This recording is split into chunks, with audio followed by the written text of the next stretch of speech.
everyone, and welcome to part 2 of the Scion suit. In today's episode, we're going to find out what happens to our protagonist, Carol, now that she's been pushed inside the giant mecha-type suit that the military owns. And we're also going to meet some new characters. So without any further delay, let's get started.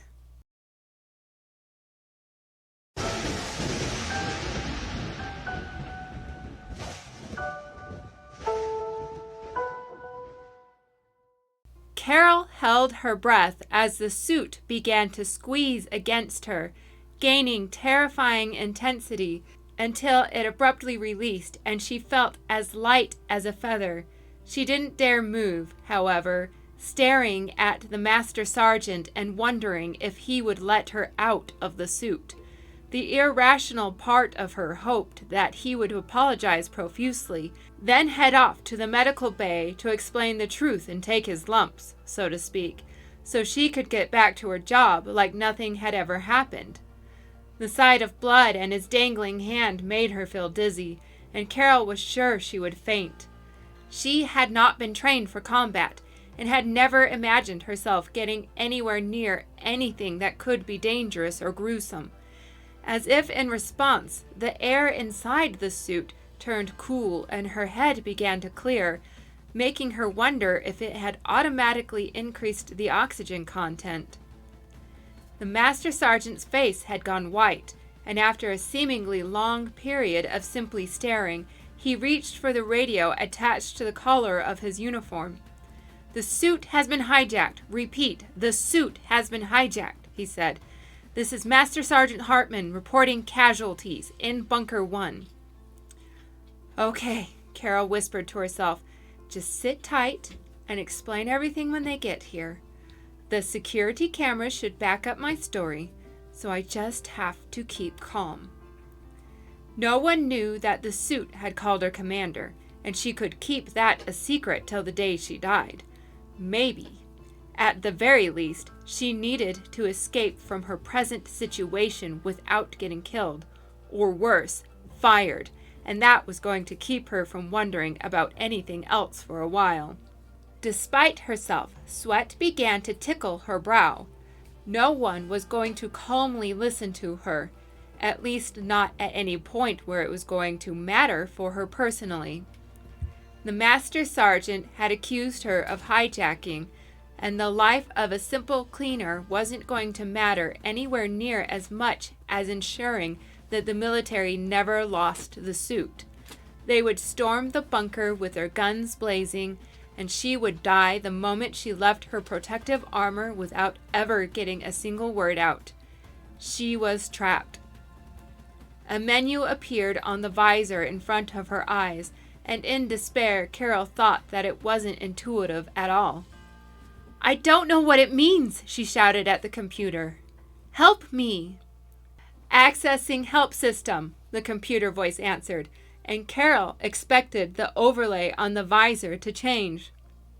Instead, her whole body began to tingle, followed by the strangest sensation she had ever experienced, as if her mind had split in two and the panicked part of her had simply floated away.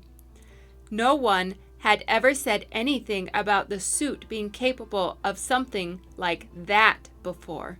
She was now thinking clearly. When the soldiers stormed the bunker, she was ready. "Access onboard camera and audio and project video. Set height to 10 feet, she ordered the computer confidently, surprising even herself. The suit flashed a light in front of it, forming a screen in the air.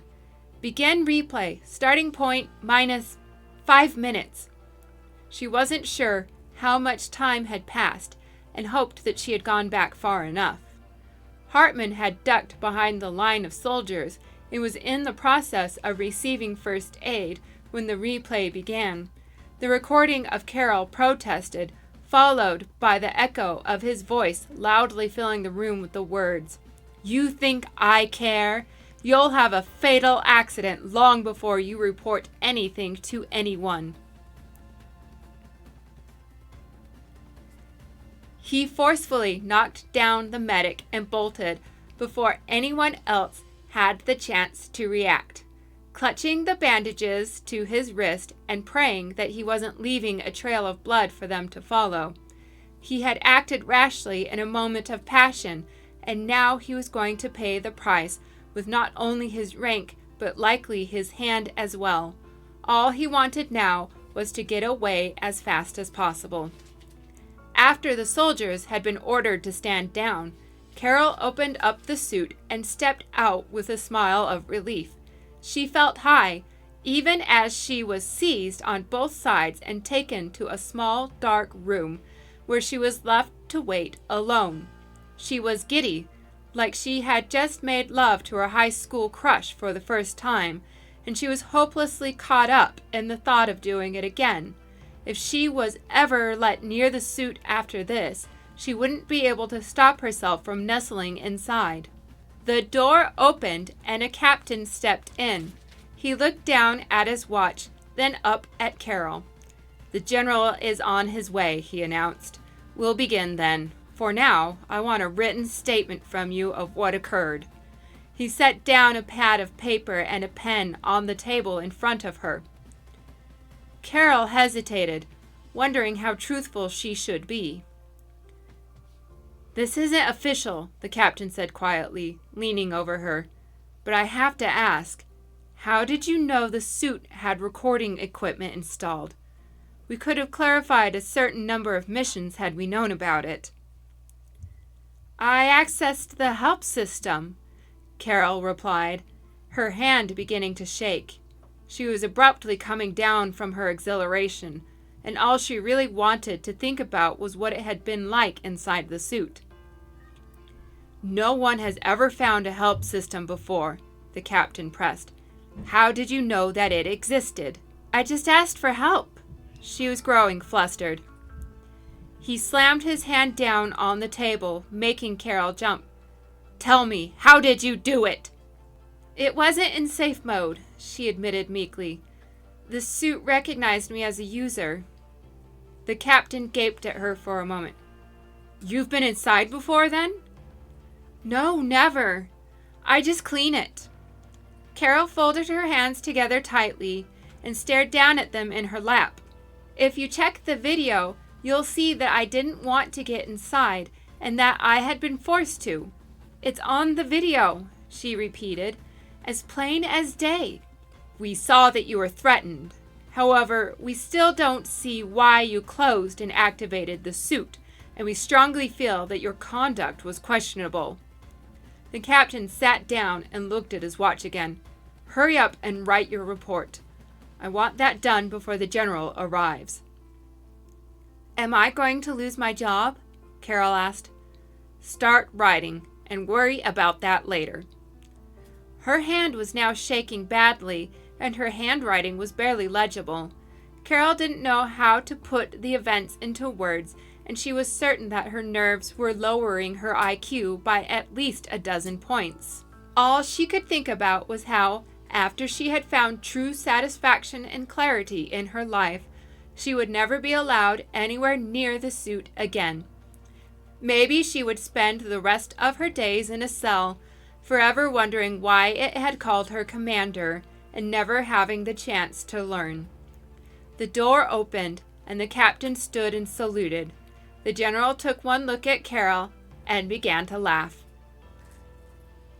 "From the looks of you, this is a little absurd for me to ask, but how would you like a promotion?" And that, my friends, is the end of part 2. If you liked this, then please go ahead and check out my blog at byautumnrain.com. I've included the link in the description below. There you can find the entirety of the Scion suit already posted for you to read for yourself. Also, if you have any suggestions, please leave it in the comments below, because I am doing my best to learn about making videos at the moment, but I'm still very new. And also, don't forget to like and subscribe because that's what all the YouTubers say. And I will see you next time.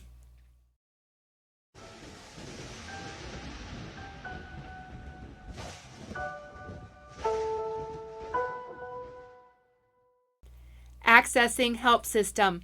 The computer voice. What? You're a cute puppy. You're a cute puppy. You're a cute puppy. Come here. Come here. Say hi. Say hi because you're a cute puppy, huh? Yeah. Okay, down you go, puppy.